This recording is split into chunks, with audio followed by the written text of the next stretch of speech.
Kardeşlerimizin yaşadığı acıların sonlandırılmayışı yüreklerimizi dağlıyor.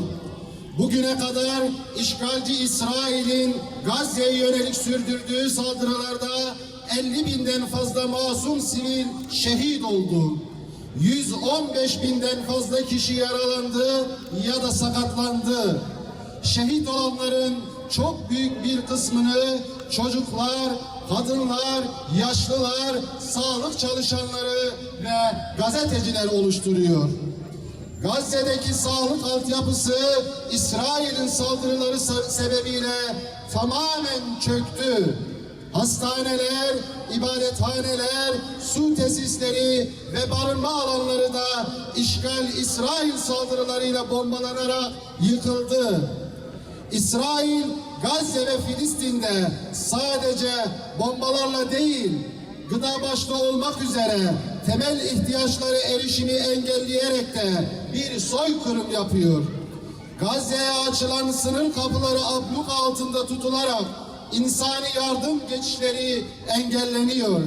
2 milyondan fazla insan açlık kriziyle karşı karşıya. Çocuklar açlıktan hayatlarını kaybediyor. Bu gözlerimizin önünde gerçekleşen bir insanlık suçudur. Ateşkesin başlangıcından bu yana saldırılara devam eden, alınan kararları uygulamayan İsrail, alınan kararlara ve uluslararası hukuka uymamaktadır. Ne yazık ki tüm insanlık ve yöneticiler de bu duruma alıştı, yaşanılanları sessizce izlemekle yetiniyor. İsrail için dünyada adeta dokunulmazlık zırhı oluşturulmuş hiçbir söylem ve eylem zalim ABD'yi, Avrupa'yı, güç sahiplerini ve Müslüman ülke liderlerini harekete geçirmiyor. Batman sivil toplum kuruluşları olarak ilk günden bu yana kardeş Filistin, Gazze halkının yanında yer alıyor, yardımlarımızı her türlü engellemelere rağmen ulaştırmaya çalışıyoruz. Ancak yardımlar tek başına yeterli değildir. Her zaman zulme karşı durmak, bu zulme karşı ses yükseltmek, harekete geçmek, zulmü hiçbir zaman unutmamak ve unutturmamak gerekiyor. Yeryüzündeki vicdan sahibi tüm insanlara sesleniyoruz. Özellikle İslam aleminin yöneticilerine sesleniyoruz. Gazze ölüyor, sessiz kalmayın. Bugün yaşadığımız sessizlik, yarın herkesin karşısına geçmişine bir ayıbı olarak karşısına gelecektir. Yaşanan bu zulme sessiz kalmak hiçbir insana yakışmaz. Bu yüzden sokaklara dökülelim. Gazze'de zulme uğrayan kardeşlerimizin yaralarına çare olana dek desteklerimizi sürdürelim. Unutmayalım ki zulüm hiçbir zaman ilelebet devam edemez. Zalimler er ya da geç yaptıklarının cezasını alacaktır. Bizler Filistin, Gazze'nin dostları olarak insanlık şerefinin ve onurunun bu katiller sürüsüne karşı mutlak galip geleceğine inanıyoruz. Ama önce direniş hatlarını güçlü bir şekilde tahkim etmek zorundayız. Soykırım destekçisi markaları boykotu derinleştirerek ve yaygınlaştırarak Siyonizme kan pompalayan bu damarları kesmeliyiz. Buradan milletimizin 7'den 70'e her ferdine çağrımızı yeniliyoruz. İsrail malı almazsan ölmezsin. Ama alırsan çocukları öldürürler. Bu aşamada bize düşen görev direncimizi diri tutup yapılan bu zulme karşı birlikte hareket etmektir. Gerek sivil toplum kuruluşları, gerekse millet olarak İsrail zulmüne karşı dik duruş sergileyerek işgalin karşısında durmalıyız. Bizim dik duruşumuz yöneticilerimizin de tüm ilişkilerini kesecek ve ciddi adımlar atacak bir duruşa sevk etmelidir. Unutmayalım, Gazze sadece Müslümanların meselesi değildir. İnsan hakları temelinde bütün insanlığın ortak meselesidir.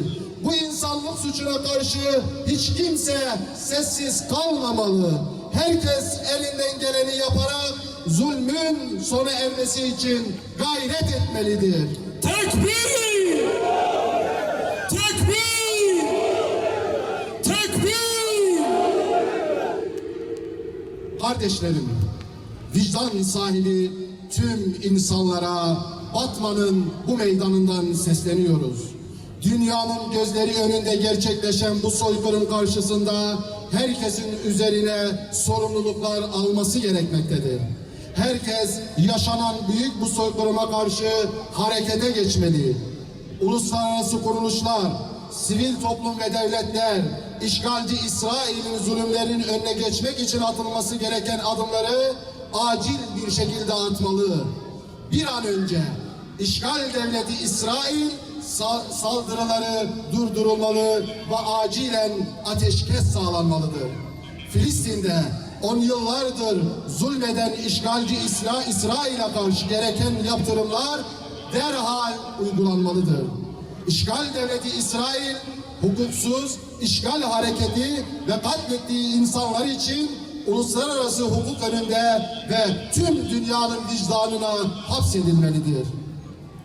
Bu konuda her fırsatta İsrail barbarlığını ortaya koyan, uluslararası platformlarda yaşanılan katliamları yüksek sesle dile getiren Cumhurbaşkanımızın daha çok inisiyatif almasını, artık konuşmanın fayda etmediğini, İslam ülke liderlerinin bir araya gelip kınamanın dışında bu zalimliği ortadan kaldırmak için İsrail'e karşı diplomatik, ekonomik ve askeri adımların masaya yatırılmasını, somut adımlar ve yaptırımların belirlenerek bu adımların bir an önce atılmasını arzu ediyoruz. İsrail 2 milyar Müslüman ve 57 İslam ülkesine rağmen bu zulme ve bu alçaklığa devam etmemelidir. 2 yıla yakın bu zulüm halen devam ediyorsa bu ayıp önce elinde güç bulunduran liderlerin, sonra da her Müslümanın ayıbıdır. Allah'ım, senin bütün isim ve güzel sıfatlarını şefaatçi kılarak sana yalvarıyoruz. Bütün günahlarımızdan tövbe ederek sana sığınıyoruz. Çocuklarımızla, kadınlarımızla, yaşlılarımızla huzurunda eğilip sana yalvarıyoruz. Ey kadiri mutlak olan Rabbimiz, ey gücünden başka güç olmayan, her şeye gücü yeten Rabbimiz, sana bir tek istekte bulunuyoruz ya Rabbi. Allah'ım, sen zalimlere, kafirlere, despotlara, vampirlere, ihanet içindekilere Allah dostlarını yalnız bıraktı dedirtme ya Rabbi. Allah'ım, sen İslam düşmanlarına, İslam'ın varlığını, Müslümanların varlığını ortadan kaldırmaya niyet eden ve 4 koldan bizi kuşatan o zalimlere Allah dostlarını sahipsiz bıraktı dedirtme ya Rabbi. Allah'ım, biliyoruz bu günahlarımızla, açtığımız ellerle yaptığımız duaların ne kadar makbul olduğunu bilmiyoruz ama ya Rabbi, sen Gazze'deki Müslümanların, mücahitlerin, Allah erlerinin cihadı için, onların şehadetleri için, akan pak kanları için, parçalanan bebeklerin bedenleri için, feryat eden annelerimizin, bacılarımızın feryatları ve gözyaşları için sen Müslümanları yalnız bırakma. Sen Gazze'yi yalnız bırakma ya Rabbi. Gazze'yi bir avuç müfahidi, o mücahidi, o rehberleri yalnız ve sahipsiz bırakma ya Rabbi. Nüsretinle, inayetinle onlara inayetinin zırhı